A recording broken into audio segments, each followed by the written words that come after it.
Assalamualaikum warahmatullahi wabarakatuh. Innal hamdalillah alladzi bi ni'matihi tatimmus shalihat wa bi fadlihi tatanazzalul khairat wal barakat. Asyhadu an la ilaha illallah wahdahu la syarika lah wa asyhadu anna Muhammadan 'abduhu wa rasuluhu la nabiyya ba'dah. Allahumma salli wa sallim ala Muhammad wa ala ali Muhammad wa ala alihi wa ashabihi wa man tabi'ahum bi ihsanin ila yaumiddin wa ba'd. Sahabat Zakat TV yang dirahmati oleh Allah Subhanahu wa taala, alhamdulillah wa syukrulillah, pada kesempatan hari ini Allah Subhanahu wa taala memberikan kepada kita kesempatan, kemudahan, karunia, sehingga kita dimudahkan oleh Allah Subhanahu wa taala untuk belajar bersama, mengkaji, mentadabburi, merenungkan ayat-ayatnya, merenungkan firman-firman-Nya, dan mudah-mudahan Allah Subhanahu wa taala senantiasa membukakan hati kita untuk menerima kalam-kalamnya, pelajaran-pelajaran berharga, sehingga kita dapat meraih hidayahnya. Amin amin ya rabbal alamin.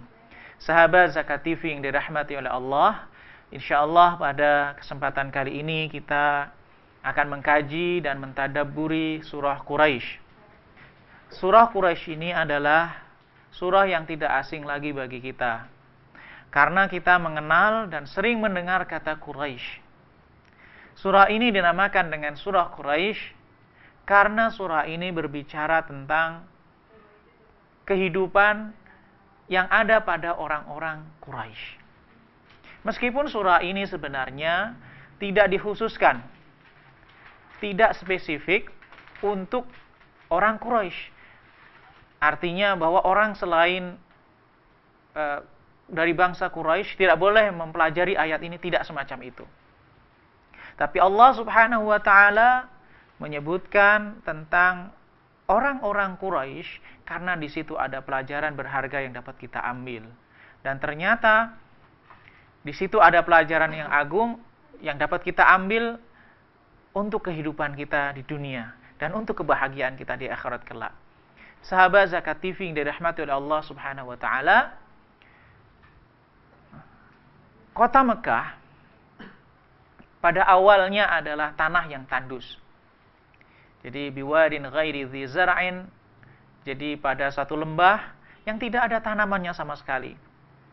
Kalau kita berbicara tentang orang Quraisy, maka kita bisa flashback tentang bagaimana Nabi Ibrahim ketika memiliki anak yang bernama Ismail dengan istrinya yang bernama Hajar, diperintahkan oleh Allah untuk ditempatkan di wadin ghairi dzi zar', pada suatu lembah yang tidak ada tanamannya sama sekali. Padahal Nabi Ibrahim waktu itu di daerah tanah Syam, yaitu Palestina. Lalu Nabi Ibrahim mengantarkan anak dan istrinya ke tanah yang tandus itu. Beberapa saat ketika ada sumur Zam-Zam, ada kabilah dari Yaman, kabilah Jurhum, itu mencari lokasi tempat tinggal yang baik karena di negaranya sedang ada musibah, sedang banjir besar. Nah, pada saat itulah beberapa waktu kemudian ada pernikahan antara Ismail dengan keturunan dari Jurhum itu. Dan dari keturunan Ismail itulah muncul suku Quraisy yang kita bahas pada kesempatan kali ini. Mari sahabat Zakat TV yang dirahmati Allah, kita kaji satu persatu ayat dalam surah Quraisy ini.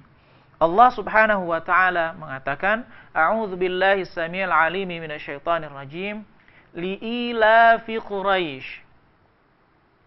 Dimulai dengan li, ilafi Quraisy.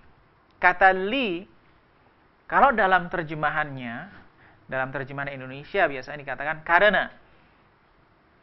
Tetapi dalam bahasa Arab, li ini termasuk harf jar. Dan harf jar di sini memiliki makna. Apa makna yang terkandung dalam kata li semata ini? Para ulama tafsir berbeda pendapat. Sebagian ulama mengatakan bahwa lam di sini adalah lamut ta'ajjub. Artinya lam menandakan ketakjuban. Maksudnya ta'ajjabu atau i'jabu. li'ilafi Quraisy. Kagumlah kalian terhadap kebiasaan atau tradisi berkumpul-kumpulnya orang-orang Quraisy itu. Ini menurut penafsiran sebagian ulama tafsir.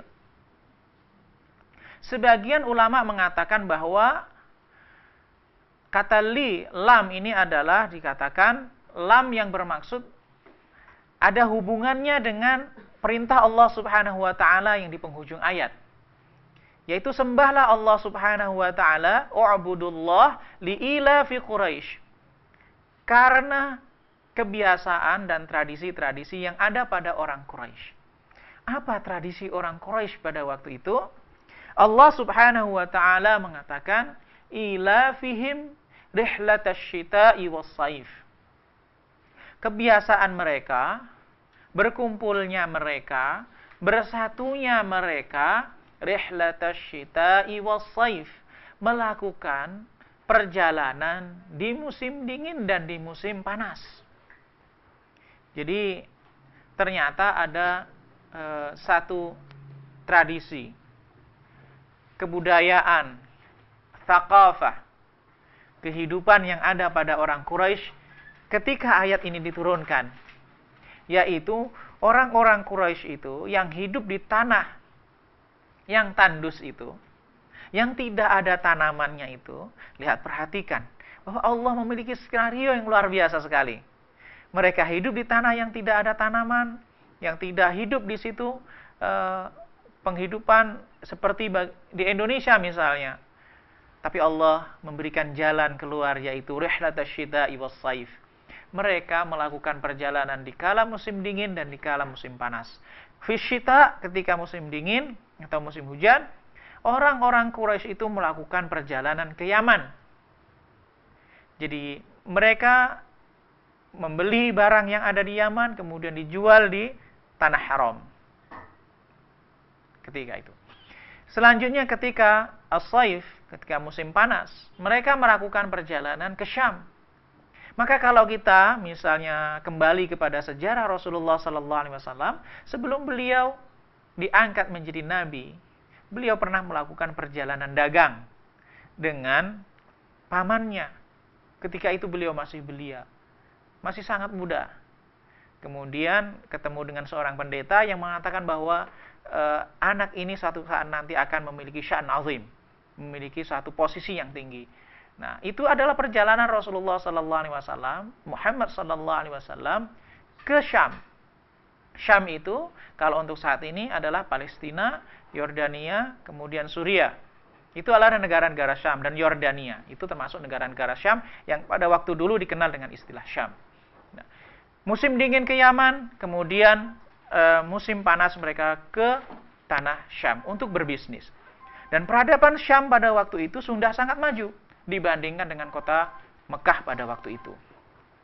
Lalu Allah Subhanahu wa taala mengatakan, jadi falyabudu rabb hadzal bait, maka hendaklah mereka orang-orang Quraisy itu yang Allah Subhanahu wa taala berikan rizki melalui perjalanan ke Syam, melalui perjalanan ke Yaman, dengan usaha bisnis yang mereka lakukan itu, falyabudu rabb hadzal bait, maka hendaklah mereka menyembah. Maka hendaklah mereka menyembah Rabb hadzal bait. Rabb maksudnya Allah Subhanahu wa taala, pemilik rumah ini.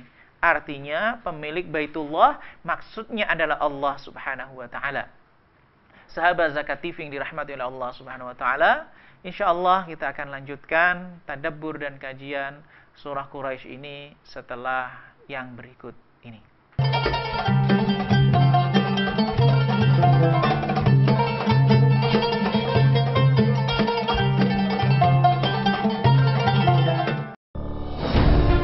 Ketika keindahan dunia merebak keselarasan, berbagi kemesraan. Ketika sejuta tangan merangkai kebahagiaan dalam kehidupan yang harmoni. Ketika zakat Anda wujudkan indahnya dunia.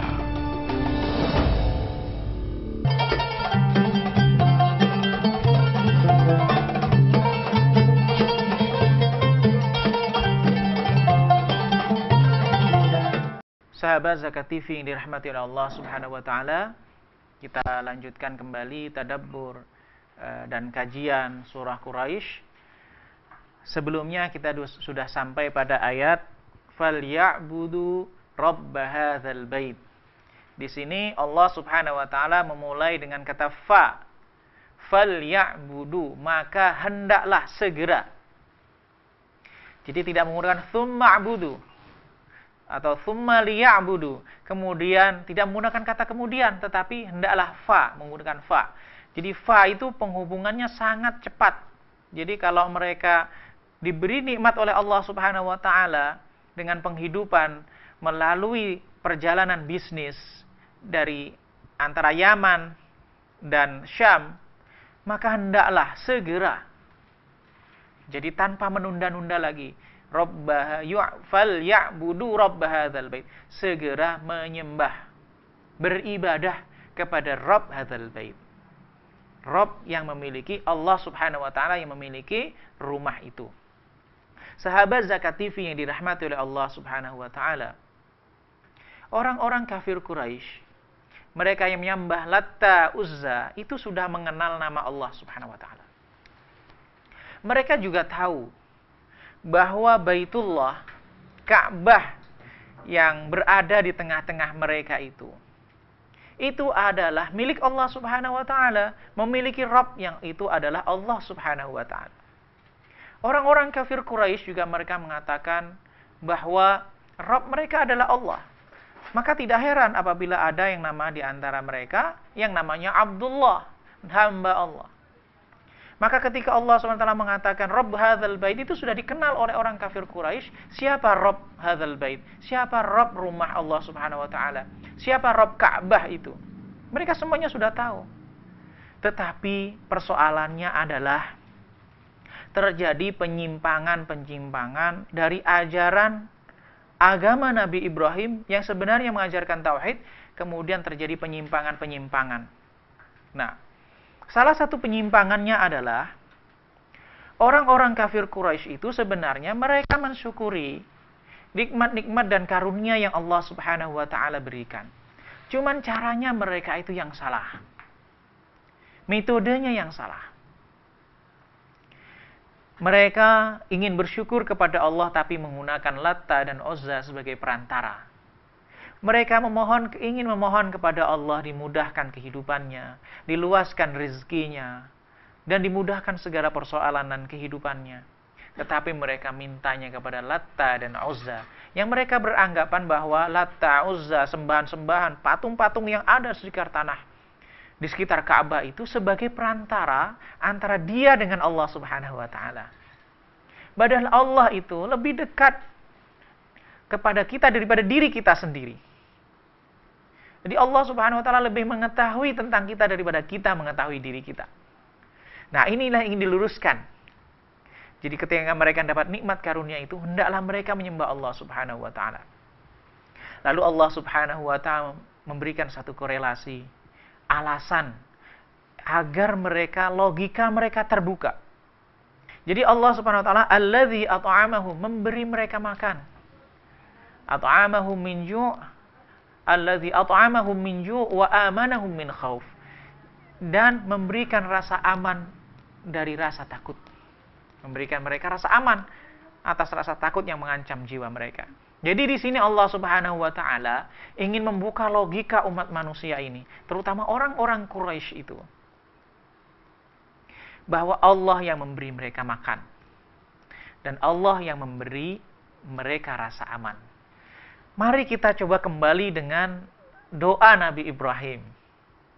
Ketika Nabi Ibrahim meninggalkan Ismail dan ibunya di Mekah, Nabi Ibrahim berdoa, Rabbi ja'al hadza baladan amina. Ya Allah, jadikanlah negeri ini negara yang aman, negeri yang aman.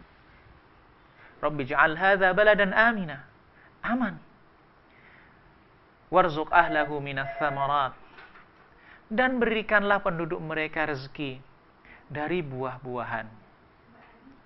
Ternyata Allah Subhanahu wa taala mengabulkan doa Nabi Ibrahim itu. Bahkan doa itu masih berlaku sampai saat ini. Di tanah Mekah, di tanah haram, orang tidak akan kesulitan untuk mendapatkan aneka ragam buah-buahan. Meskipun buah-buahan itu tidak ditemukan pohonnya di tanah itu. Mereka juga bisa menemukan aneka macam makanan. Meskipun makanan itu bersumber dari negara yang jauh dari tanah haram itu. Inilah betapa agungnya doa Nabi Ibrahim ketika itu. Sahabat Zakat TV yang dirahmati oleh Allah Subhanahu wa taala. Ayat ini memberikan suatu pelajaran berharga kepada kita.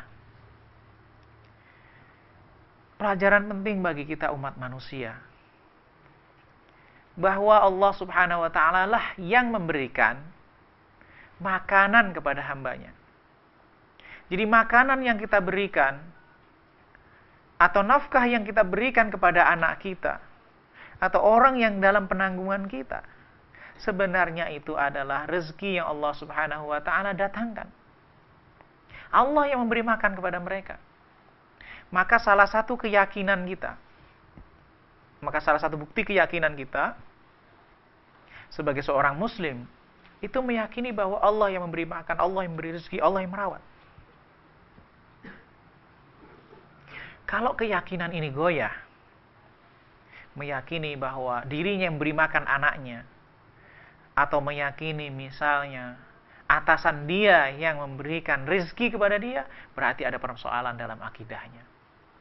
Wa amanahum min khauf, dan rasa aman.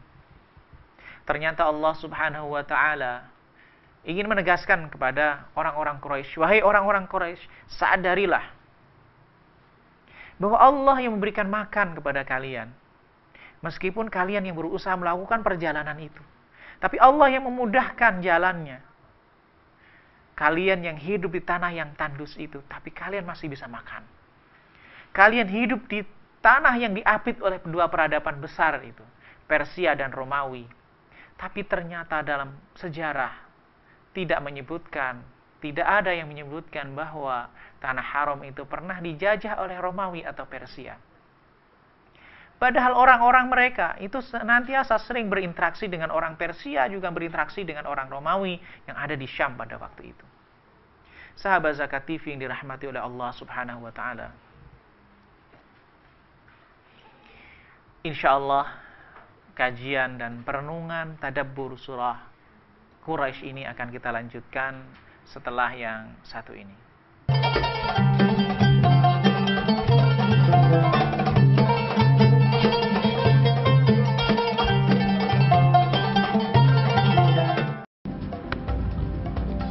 Semangat kemenangan harus berasal dari sportivitas yang datang dari hati. Saya Bawang Pamungkas, saya zakat di Dompet Duafa. Keluarga adalah sumber inspirasi saya. Kehangatannya datang dari hati. Saya Inneke Koesherawati, saya zakat di Dompet Duafa. Berbagi memudahkan rezeki, karena datang dari hati. Saya Ipo Santosa, zakat di Dompet Duafa. Dompet Duafa.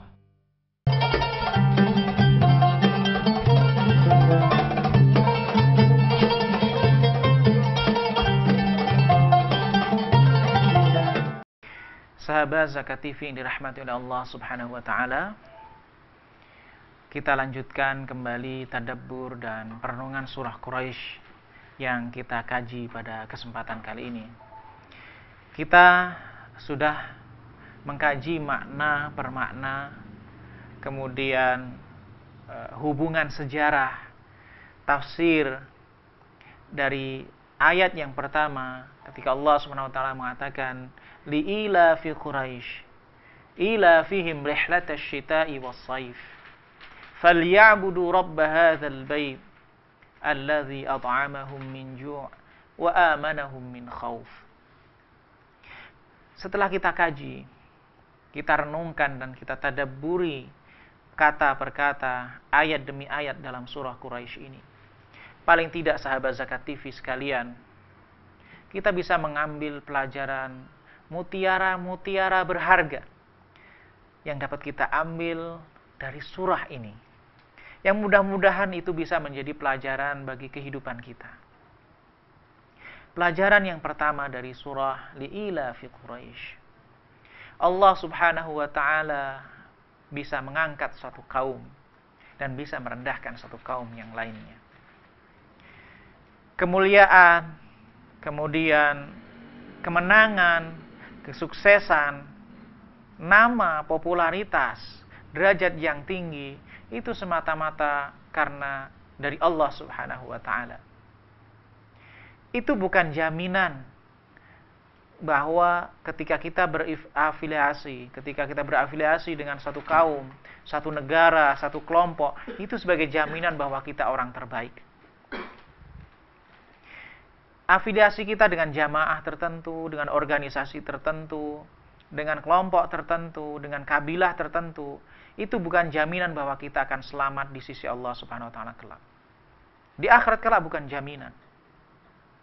Tetapi pengabdian kita, penghambaan kita kepada Allah Subhanahu wa taala, apapun suku kita, Jawa, Sunda, Batak, kemudian Bugis atau suku-suku yang lainnya, sama sekali tidak ada nilainya kalau kita ingkar kepada Allah Subhanahu wa taala. Itu semua akan memberikan nilai positif apabila kita mengabdi kepada Allah Subhanahu wa taala, menghamba kepada Allah Subhanahu wa taala dengan sepenuhnya. Kemudian pelajaran berikutnya yang dapat kita ambil sahabat Zakat TV, "Falyabudu rabb hadzal bait." Ketika Allah Subhanahu wa taala sudah memberikan karunia kepada kita, coba kita renungkan. Berapa harga oksigen yang kita hidup? Bahkan mohon maaf, buang angin itu satu nikmat yang luar biasa sekali. Seseorang butuh biaya besar ketika dia tidak bisa buang angin. Belum lagi peredaran darah. Ini yang terjadi pada diri kita. Ketika kita makan satu makanan, kita tidak lagi mengontrol bagaimana proses berjalanan makanan itu dalam pencernaan sampai dikelola oleh tubuh sehingga menjadi gizi bagi tubuh kita. Kita tidak memikirkan. Jadi ketika kita makanan sudah masuk dalam tubuh kita, kita semuanya berlepas diri. Kita serahkan semuanya itu kepada Allah. Nah, inilah ternyata kita tidak bisa berlepas diri dari Allah Subhanahu wa taala. Maka tidak ada alasan bagi kita untuk takabur kepada Allah Subhanahu wa taala. Tidak ada alasan bagi kita untuk ingkar kepada Allah Subhanahu wa taala. Allah sudah menjelaskan logika kepada kita. "Falyabudu rabb hadzal bait." Sembahlah. Karunia Allah sudah sangat banyak kepada kita. Sembahlah dengan Allah Subhanahu wa taala dengan ibadah-ibadah yang Allah Subhanahu wa taala tentukan. Sahabat Zakat TV yang dirahmati oleh Allah Subhanahu wa taala. Pada saat ini masyarakat kadang-kadang dibingungkan oleh sebagian ritual ini, menurut sebagian ulama ini tidak boleh, menurut ini adalah boleh, menurut ini bagus, menurut ini enggak bagus. Satu cara sahabat Zakat TV yang terbaik bagi kita. Bagi kita secara umum, mari kita mari kita beribadah kepada Allah, mendekatkan diri dengan ibadah yang sudah disepakati oleh ulama bahwa ibadah itu dianjurkan dan ibadah itu benar. Misalnya, membaca Al-Quran, tilawah Quran itu, semua ulama sepakat itu baik. Maka kalau kita mengamalkan amalan yang sunnah yang sudah jelas disepakati kebaikannya oleh para ulama, itu tidak akan ada habisnya waktu untuk melaksanakan ibadah itu. Bahkan kurang waktu yang kita miliki. Kemudian allazi at'amahum min ju' wa amanahum min khauf. Ternyata Allah Subhanahu wa taala memberikan kita makan. Allah Subhanahu wa taala memberikan kita rasa aman.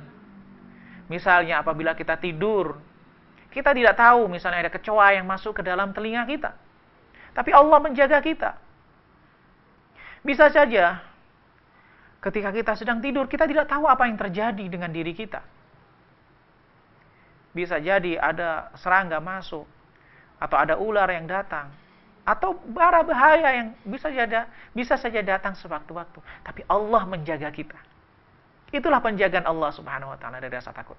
Maka pelajaran berharga, kalau kita lapar, kalau kita ada masalah, kalau kita ada problem, maka seharusnya kita kembali kepada Allah, meminta makan kepada Allah Subhanahu wa taala. Kalau kita takut, kita khawatir, maka kita minta rasa aman kepada Allah Subhanahu wa taala. Allah tidak dusta dan Allah tidak bohong. Sahabat Zakat TV yang dirahmati oleh Allah Subhanahu wa taala. Dan ini juga pelajaran bagi seorang aktivis dakwah, bagi para ustadz, bagi para da'i, bagi orang-orang yang memperjuangkan agama Allah Subhanahu wa Ta'ala. Makanan dan rasa aman itu adalah sesuatu yang sangat penting. Kalau kita berdakwah kepada orang, mengajak orang untuk beribadah, kita juga harus memperhatikan makanan mereka, kita juga harus memperhatikan rasa aman bagi mereka. Secara umum, logika umum, secara wajar umat manusia, berbeda dengan orang yang sudah pada level tertentu, akan sulit beribadah kepada Allah apabila dia kelaparan. Akan sulit dia khusyuk ibadah kalau nyawanya terancam. Akan sulit dia berzikir dengan tenang kalau perutnya keroncongan. Maka seorang da'i, seorang ustadz, atau muslim yang berjuangkan agama Allah ini juga memberikan solusi, bukan menambah persoalan.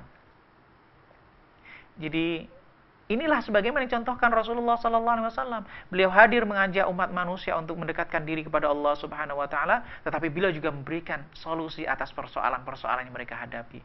Masalah kelaparan mereka, bagaimana solusinya? Masalah rasa aman mereka, bagaimana solusinya? Maka kita perhatikan, Rasulullah SAW adalah pekerja keras. Kita juga memperhatikan Rasulullah SAW adalah petarung yang unggul. Maka kita saksikan dalam sejarah, Rasulullah SAW ikut berperang dalam pertempuran. Banyak pertempuran semasa hidup beliau. Ini adalah satu implementasi mewujudkan rasa aman. Sahabat Zakat TV yang dirahmati oleh Allah Subhanahu Wa Taala, mudah-mudahan Allah Subhanahu Wa Taala senantiasa membuka hati kita, memberikan kemudahan kepada diri kita, senantiasa bersyukur kepada Allah Subhanahu wa Ta'ala, sehingga kehidupan kita dimudahkan olehnya, baik di dunia maupun di akhirat. Allahumma ja'al jam'ana jam'an marhuma, wa tafarruqana tafarruqan ma'suma, wa la taj'al minna wa la ma'na wa la fina syaqiyan wa la mahruma. Assalamualaikum warahmatullahi wabarakatuh.